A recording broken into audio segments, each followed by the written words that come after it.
manao izao fanambarana izao izahay satria mahatsiaro ho fara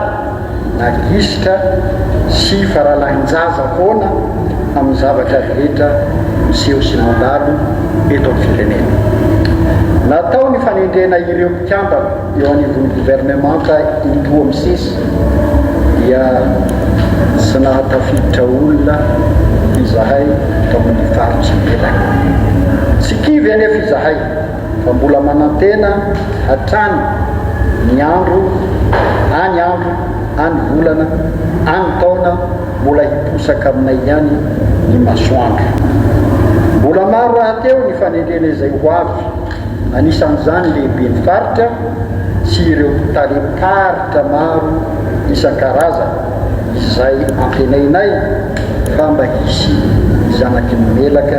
hisitraka izany. Ny olona sa ny président Ravalomanana? Na tiana na tsy tiana filohana antoko izy, misy olona manaraka azy ihany keo anatin'izay. Za zany te hiteny hoe ny filohan'ny fanavaozana ny repoblika araka le fanresantsika teo efa nanao izy aniny discours misokatra amin'ny rehetra iny, discours rassembleur hoe ndao tsika hitambatra hiady amin'ny fahantrana, ndao ny fahantrana no atao fahavalo. Na tiana na tsy tiana izy no miincarné an'ilay tolona natao satria miezaka neny tsy hanaratsy olona ny ataoko eto, miezaka izany ataoko hoe antoko team zany hatramin'izay nanohitra aniny fitondrana teo aloha iny miezaka ry zareo hanala azy angamba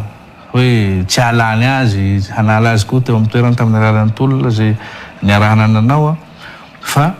ny nahazo an'izay ataoko hoe onction populaire tamin'ny alalan'ny hetsy bahoaka zay dia i président colonel Mikael. Izy zany no mitondra zao. Ka ny langage-ny président Marc Ravalomanana zany milaza izy hoe manohana an'ilay fanavaozana. Nefa miteny indray izy hoe tsy afa-po. Zay manko le tena fototsy ny olana hoe tsy afa-po tamin'ilay toerana angamba ho iaho. Fijererany antoko izy. Eny, fa ny tena marina zany hoe aorinan'ilay fananganana an'ilay gouvernemanta no nisy an'iny fanambarana iny raha ny fijeriko azy manokana zay teneniko tsy ampysalasalana mety tsy nahafa-po zany ny antoko zay taritiny ny toerana zay nomenany zareo tao anatin'izany gouvernemanta izany satria ny tenenina izy hoe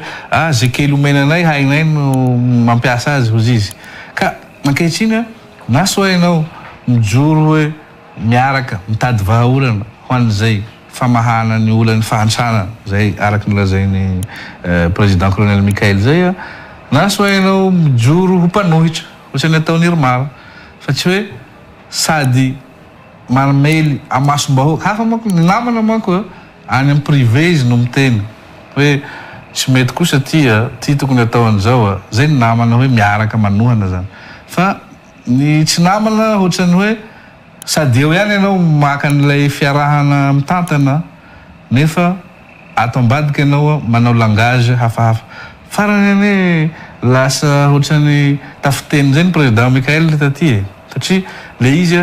io koa ane na de manao discours rassembleur izy koa tsy zanaka akoho ka hoe hovelesinao am'izao fotsiny fa azony atao koa ny mamaly ka ny zava-misy ankehitriny zany ohatrany hoe hiroso makany amin'ny fiatsaram-belatsihy isika ao anatin'izay famahana ny olana zay fa andao hitambatra hitodika any amin'ilay vrai problème hovahana miaraka ary zany koa ngeny atopisiany ministre team ao anatin'izany gouvernemanta zany hamaha ny olany vahoaka satria zay ny antopisiany mpitondra matoa mitady fitondrana mitady fahefana dia manana eritreritra manana ambition hamaha ny olany vahoaka sy ampandroso ny toerana zay nahalany azy. Fa tsy anjara asany antoko kosa ve ny manara-maso an'le fiainam-pirenena ka miteny rehefa misy zavatra hita fa tsy mety. Anjara asany antoko fa ny filohan'ny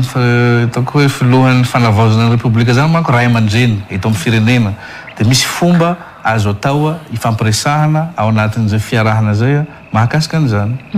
Androany zany raha toka hoe nanao an'ireny karazana fanamarian-dreny ny pitarika antoko anisan'ny lehibe eto Madagasikara solomamoaka ianao samy teny ary ve isika androany fa miroso tokoa any amin'le fanavaozana nandraindray natao anatin'ny tola le fitondrany fanavaozana mijoro amin'izao fotoana izao. Za manokana za tsy manana antoko miteny amin'ny anaran'ny tenako manokana za dia mahatsapa hoe miroso tanteraka isika makany amin'izany satria zay zavatra rehetra nandrasana dia na soa efa vita na soa efa andalana ka amin'ny fomba ahoana moa no itenenana hoe tsy miroso isika makany amin'izany atao hoe concertation nationale lay zany miroso isika makany amin'izany famolavolana ny ohatra hoe lalam-panorenana vaovao ny repoblika vaovao ny ataoko hoe programma nangatahany SADC efa nalefany zany hoe tsy misy zavatra mikatrona e fa mirosontsika mandeha makany amin'izany fivoahana any amin'ny fifidianana satria zay na titsika na tsy titsika zay nge ny afaranyty raha ty e any amin'ny fifidianana. Le tena antonontolona kosa aloha mbola toka hoe misy ny olona tena memena amin'izao fotoan'izao hoe mbola tsy mivalo ny olona ny jiro sy ny rano so dia zay le fanavozana indraindray ny olona tsy miroso ihany koa. Za manko miteny hoe mirosotsika makany amin'ny famahanana zay hafa manko hoe manao croiser les bras fotsiny amin'izao tsy manao ninonina fa raha tsika mahita fa misy évolution angely izy raha ny tamin'ny andro nanaovana ny tolona nisy ohatra hoe délestage adiny 48 heures ankehitriny kosa mety azo lazaina hoe mety mba fanihena zay zavatra zay le tiako tenena hoe miroso makany amin'le vahaolana zany isika.